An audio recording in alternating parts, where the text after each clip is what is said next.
uma edição do nosso podcast Talkers on Board. Eu sou a Juliana Molino, sempre muito bem acompanhada aqui nessa edição de 2024 da Fenatran. E a gente está com um stand belíssimo aqui, inclusive com esse estúdio belíssimo para esse podcast, para receber pessoas bem legais.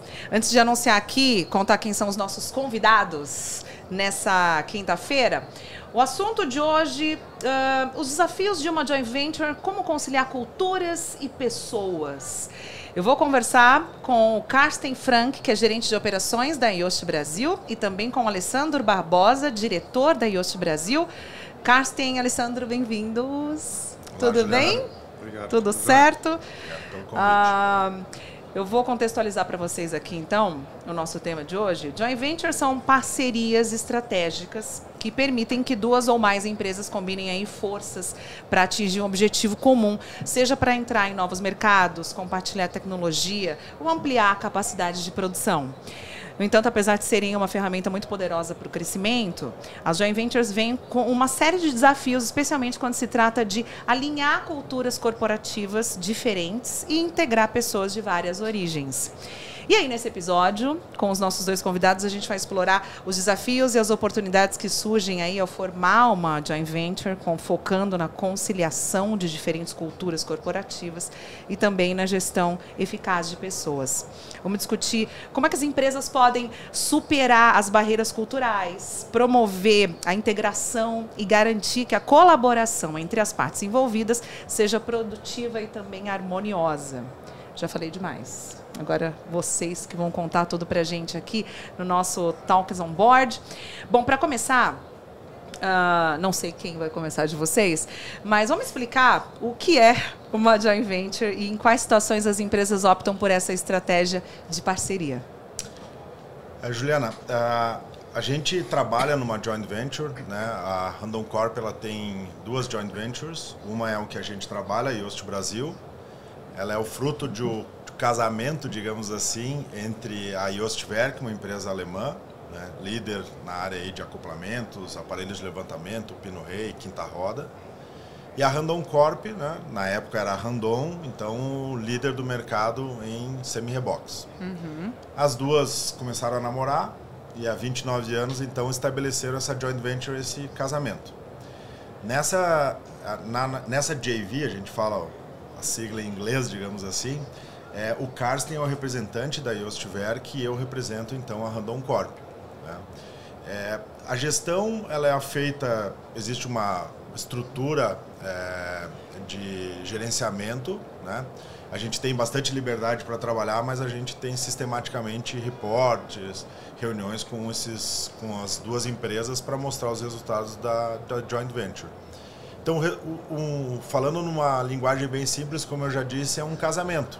Né? E para um casamento dar certo, você tem que ter objetivos em comum, você tem que ter diálogo, né? Existe um contrato, é muito importante você ter um contrato bem redigido, importante ter transparência entre essas empresas. Né?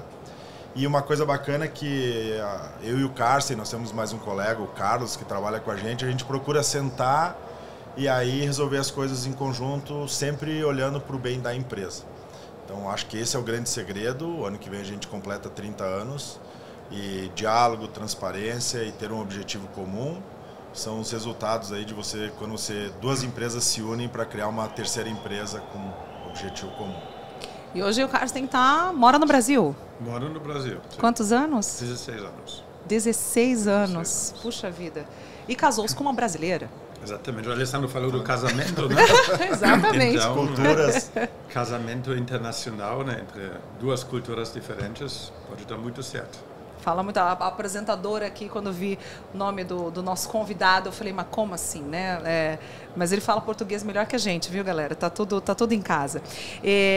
Agora, quais são os principais benefícios aí de formar uma JV, em vez de outras formas de parceria, de fusão?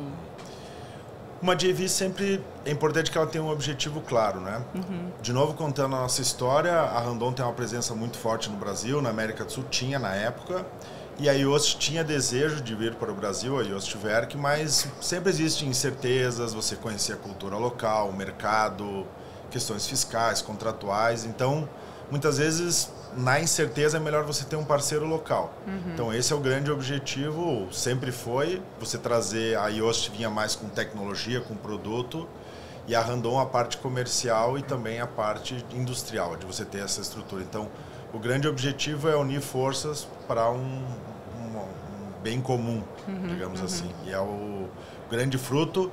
A gente às vezes vai conversar com a nossa equipe, vai fazer apresentações. Eu sempre lembro, nós estamos no ombro de 2 gigantes, né? E a gente fica muito feliz com isso, porque são 2 empresas grandes, multinacionais, líderes de seu mercado. E aí a gente se sente ainda mais fortalecido com isso. E como você já falou, Alessandro, uma das maiores dificuldades de uma JV é a conciliação aí de diferentes culturas, né, empresariais. Agora eu quero saber dos dois, Carsten, não vai fugir. Quais são os principais desafios aí culturais que as empresas enfrentam quando formam uma JV? Olha, eu diria que você falou de desafios culturais numa JV, mas eu diria que toda empresa tem desafios culturais, né? Se você quer trabalhar somente numa cidade vendendo, não sei, hambúrguer, talvez até o clientela, os clientes podem ser internacionais, você também tem que se adequar. Mas na nossa indústria, você sempre vai tratar com fornecedores, com clientes, com funcionários, com consultores globais, né? Somos uma indústria globalizada. Então, eu diria que uma JV, ela até facilita de você lidar com várias culturas, porque você tem que fazer isso naturalmente, está dentro do contrato, né? Porque você reporta para 2 parceiros, vamos supor que os 2 parceiros são, como no caso da Yoast, de regiões diferentes, Brasil e Alemanha. Então, você naturalmente tem que atender as demandas e as expectativas, que sim, podem ser diferentes entre essas 2 culturas. Mas, de novo, a nossa indústria ela já exige, ela já oferece, né, uma vasta gama de culturas, e ela demanda que você tem esse jogo de cintura. Elas. Então, é algo mais natural para quem trabalha numa JV intercultural, vamos dizer assim. E quando a gente vai falar de liderança, como é que as diferenças nos estilos de liderança, processo de decisão e comunicação pode impactar aí no desempenho de uma JV? Assim como numa família que tem o pai e a mãe, às vezes o filho puxa o pai, às vezes puxa a mãe, às vezes tem uma personalidade própria, né? Então é natural que essa JV possa até vir a ter uma personalidade própria. No nosso caso, como eu falei, são 2 grandes empresas e a nossa empresa é bem menor. Então a gente tem a comunicação mais simples, mais direta, mais próxima, né? Mais próxima. Às vezes a gente não tem grandes oportunidades de crescimento dentro da nossa empresa, então as pessoas podem ir para outras empresas do grupo. Elas têm possibilidade de participar de programas de desenvolvimento fora do Brasil, na Yoastwerk, né? Estivemos numa feira na Alemanha, lá tinha um stand da Yoastwerk, tinha um stand da Randon Corp. Então essas são as vantagens de você ter essas diferenças, esse caldo cultural, porque você tem enormes possibilidades até de crescimento na carreira. Mas, sem dúvida, cada empresa cria a sua cultura, às vezes muito parecido com um lado, ou outras vezes muito parecido com o outro, ou às vezes cria uma cultura própria. Não sei a opinião do Carsten, eu acho que a gente tem uma cultura própria, né? Somos conhecidos assim por ser um pouco mais rápidos nas decisões, né? E um nível de exigência também bastante alto, assim, a gente se cobra muito, até de novo, porque a empresa é menor, você vê as coisas, a gente desce na produção, vai no cliente, conversa, de perto. Está sempre muito próximo. A gente sabe, às vezes, quando o funcionário não está bem ou a família não está bem, você pode acompanhar, pode dar assistência, você sabe quando nasce um filho, a gente entrega um presente, né? E às vezes a gente perde essas pessoas para outras empresas do grupo. A gente ficou um minuto triste, mas na verdade a gente fica muito feliz, né? Porque saber que as pessoas estão crescendo, estão tendo essas possibilidades. Então, uma das coisas bacanas de uma JV é isso, que você pode depois continuar a carreira nas outras empresas, né? Você não fica limitado só àquela JV. Certo. Bom, falamos aí de gestão de pessoas. Vamos falar aqui agora como é que as empresas podem alinhar os seus valores e objetivos em uma JV para garantir que todas as partes estejam aí trabalhando com a mesma visão de futuro. Pergunta para mim? Bom, primeiro é um desafio para toda e qualquer empresa, né? Alinhar as expectativas, note as ações, né, e realmente desenvolver uma cultura. De novo, eu acho que numa JV nós temos a seguinte vantagem, que nós temos 2 sócios, né, e cada sócio vem com as suas ideias, com a sua cultura, e como no nosso caso, 29 anos da JV demonstra que os sócios estão se respeitando bastante, né? Então, você pondera até como sócio mais o que você cobra, o que você coloca na mesa, o que você exige, o que você quer, já pensando no outro sócio, porque você já conhece o outro sócio, né? E, quer dizer, às vezes as cobranças ou as colocações, elas já vêm filtradas, mas filtradas num sentido positivo, né? Já vem no intuito que de gerar uma sinergia e de garantir a continuidade da JV, né?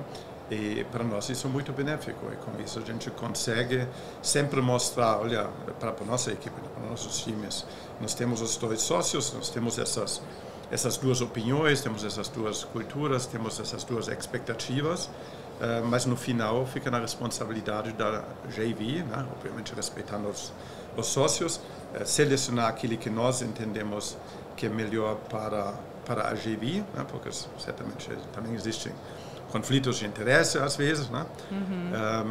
Também estamos de uma certa forma limitados através do contrato da JV, mas tudo isso faz parte. Então nós temos um sistema de checks and balances, né? Onde os 2 sócios ajudam a gente sempre entender por onde a gente deve navegar, mas da mesma forma é uma oportunidade para sempre desafiar nosso time para lidar com essas 2 culturas, que não são tão diferentes, né? Mas às vezes aparecem pequenas diferenças.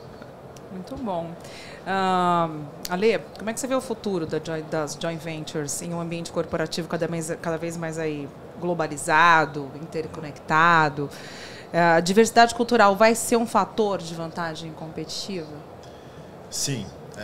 O Sérgio Carvalho, CEO da Randon Corp, ele gosta de dar um ótimo exemplo, que são as uniões entre empresas concorrentes. Um exemplo clássico, Ford e Volkswagen para desenvolvimento de caminhonetes, Volvo com Mercedes, desenvolvimento de baterias e sistemas inovadores para caminhões. Então, o futuro demanda sempre altos investimentos em tecnologia. Se você quiser se fechar e fazer dentro de casa, você não vai conseguir crescer. Então, em algum momento, mesmo aquilo que, entre aspas, bem entre aspas, é teu inimigo, porque na verdade é um concorrente, é um competidor, né? Mas às vezes se cria um clima de inimizade e em algum momento você vai ter que sentar do lado deles e dizer, olha, a gente tem um objetivo em comum, a gente precisa desenvolver isso e temos uma pressão grande a trazer um resultado e eventualmente se cria uma JV. Então, se você não tiver essa cultura aberta, a inovação, a colaboração, a trabalhar em conjunto, às vezes a gente tem barreira de idioma, né? Temos a vantagem do inglês, que é um idioma relativamente simples de aprender, mas também nem todo mundo fala, né? Mas como é que você vai na China desenvolver uma bateria se você não tiver contato com a empresa, se você não conversar, se você não sentar para se alinhar?